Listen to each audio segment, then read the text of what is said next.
What is going on, everybody? It is your boy Nothing But Skills, and today's video is going to be going over the build that you guys saw in this video that I released a couple days ago. A lot of people had some questions about it. How was I running Banshee, staying alive, being able to keep that overheal? So I decided to break this down for you. I really haven't done any build videos in a while, and I wasn't even sure if I was going to do one. And the fact is, Division 2 is just around the corner. The beta is next month. I just didn't really see a point, but I saw a lot of people keep asking. A lot of people were intrigued. A lot of people still enjoy the Division 2, enjoy the Dark Zone. So I figured, you know what, I'm going to release 2 build videos that I run in a team as the DPS dealer, and hopefully that can help you guys out. So this is the first one I'm going to be releasing. The next one I'll release after my next video. It's another DZ run video, and that video is crazy. I've been working on it and I should have it out shortly. But first, I'm going to drop this Banshee team build, how I run Banshee in the team as the primary DPS dealer, and I think it works really good in the team settings, and there's a lot of really benefits for running Banshee as the DPS dealer in the team setting, especially if you're not running a reclaimer healer and you're running a tactician healer like you see right here. So let's get into that video, and I hope you guys enjoy it. Remember guys, if you're new to my channel, first time watching the video, hit that subscribe button. If you enjoy this video, smash the thumbs up, and as always, if you have any questions after you watch this video, use the comment section down below. So let's get into it. So you're going to see right off the bat, the primary firepower is 383,000. That's firearms is 7,700. The toughness is 430,000. That's stamina 5,300. And then the skill power is 88,000. That's electronics of 2,900. Now I'm running a 5-piece Banshee with the vigorous chest piece, and that is because the vigorous chest piece is for my healer, because it's going to let them grant that overheal, and that's why you always see me running an overheal in that last video, and that was because I did have a healer and I was running a vigorous chest piece. So let's talk really quickly on why I'm running a Banshee and why I like it. So the reason Banshee is so good in team setting or in solo play is because of set bonus 3, which is going to give you that additional 10% damage to targets out of cover. Also, set bonus 4 is really good because if you guys plan on going rogue a lot, when rogue, all ammo is completely refilled every 30 seconds. So just like you guys saw, I wasn't running with a reclaimer build. I had a guy running a tactician healer. So that means that my ammo is going to be depleted, right? Because I don't get that 6-piece bonus from the reclaimer. I do get that heal, right? So that's all that really matters. But I'm always going to get my ammo refilled every 30 seconds. And as a primary DPS dealer, you never run out of ammo. And that is great for team, especially if you guys like going on those long manhunts and you don't really want to clear them. Now, another great thing that you guys get is damage taken from non-rogue players is reduced by 10%. That's going to give me that survivability with having vigorous, with having this 10% reduced damage while I am rogue. Now, while you're not rogue, if you guys plan on just rogue hunting, damage to rogue players is increased by 10%. So you're hitting 10% harder. And then also, if they do happen to kill you for 10 minutes, you get an additional 20% damage to rogue players. Now, set bonus 5 is going to give you an additional 5% damage to targets out of cover. So that's a total of 15% damage to targets out of cover. So the damage that you see that my AR does, once I show you that, you got to add that 15% extra damage to targets out of cover, because that's what you're going to be getting when you are fighting those players. Now remember, if they are rogue, you get an additional 10% damage. If they kill you, you get an additional 20% damage. So the numbers start to add up, and then you can see that you start to hit really hard with this build. So let's break down each gear piece. So for the chest, I'm running the vigorous chest piece, which grants that overheal to all healing skills. That's why I'm able to have that overheal. It's rolled firearms. The major attributes are health, exotic damage resilience. The minor attribute is ammo capacity. And for the mods, I'm running firearm mods with 1% critical hit chance. And I'm stacking critical hit chance throughout this build since I am the primary firepower damage dealer. For the mask, it's rolled stamina. The major attribute is 4% critical hit chance. The minor attribute is 17% burn resistance. And then for the performance mods, those firearm mods with 1% critical hit chance. For the knee pads, they're rolled stamina. They have a major attribute is 9% critical hit damage. They have those minor attributes of bleed, shock, and burn resistance. I think those are the top 3 resistance you want to have on your knee pads. Now for the major attribute, you could run health here, but the fact is I'm running that vigorous chest piece. When we are rogue, I get that 10% damage reduction, so I don't need to have health on here. I should be able to stay up with a healer, and then having that overheal, being able to put out a little bit more damage helps me out. Since I am stacking critical hit chance on here, I'm going to be stacking critical hit damage on the build too. For the mods, I'm running those fire mods with 1% critical hit chance, and then performance mods with 2% post critical hit chance.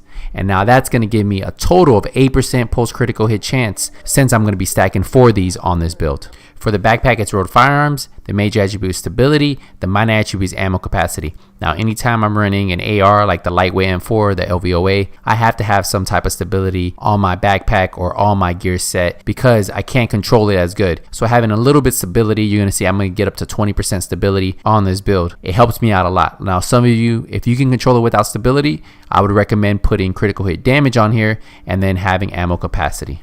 Now for the mods, we're running firearm mods with 1% critical hit chance and then 2 performance mods with 2% post critical hit chance. Now for the gloves, this is where you can change it up a little, but they're rolled firearms. They have critical hit damage, assault rifle damage, and critical hit chance. Now I recommend putting critical hit chance and critical hit damage on there, but if you're gonna run an SMG as your primary, put SMG damage. If we get right into the holster, you see my major attribute is 4% critical hit chance, and that's because critical hit chance is stacked throughout this build. And then all we have is the mod, which of course is that performance mod with 2% post critical hit chance. If we get into the weapons, you see I'm running a lightweight M4 that has 24% enemy armor damage. The base damage is 22%, but you have to take into account that this does not include the 15% to damage the targets out of cover, and then anytime someone goes rogue, that extra damage you get. Talents I'm running are deadly, critical damage is increased by 15%. I have vicious, critical hit chances increased by 10% while having more than 2 segments of health, which if you have vigorous on, you have a healer, you should always have this active. You should have that additional 10% extra critical hit chance. And for my final talent, competent, weapon damage is increased by 10% for 15 seconds after using the skill. And I plan on spamming my pulse as much as possible, so I'll always have competent active as soon as I have my pulse, and the same with the booster shot because those both count with competent. So anytime you use a skill, competent will be active. So the way I have this AR modded is I'm running a C79 scope with critical hit damage, critical hit chance, and headshot damage.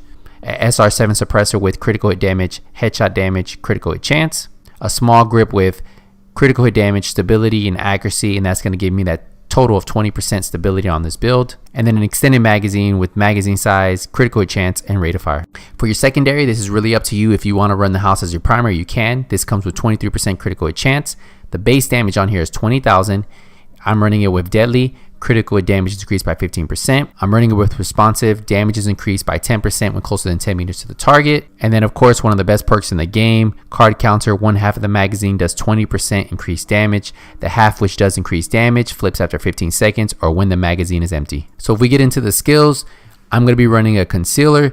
This works great against other teams because the concealer, the scrambler, the pulse protects the entire team and the users from hostile pulses. So if you run against a team that's running a high pulse DPS build, this will protect you a little bit. Now mine's not too bad, right? Because I did put those critical hit chance mods on there because I want to stack the critical hit chance. So I'm going to get an additional 15% critical hit chance every time I pop this pulse, and then an additional 7% critical hit damage when I pop the pulse. Now I pair this up with a booster shot. The booster shot temporarily increases your damage and damage resistance for the effective targets in addition to normal healing effects. So the heal isn't too good, it's only 39,000, but the real reason why you run the booster shot is because you want that temporary increased damage and damage resistance. So that's why you see people right when they get into a battle, they pop this booster shot so they get that increased damage and damage resistance, and then hopefully they can melt the player in front of them. For the talents, I always recommend running adrenaline. Medkits now give 7 seconds of immunity from status effects. This will protect you for 7 seconds against the Predator's Mark bleed. So if you hit that medkit, they can't restack a bleed on you until those 7 seconds.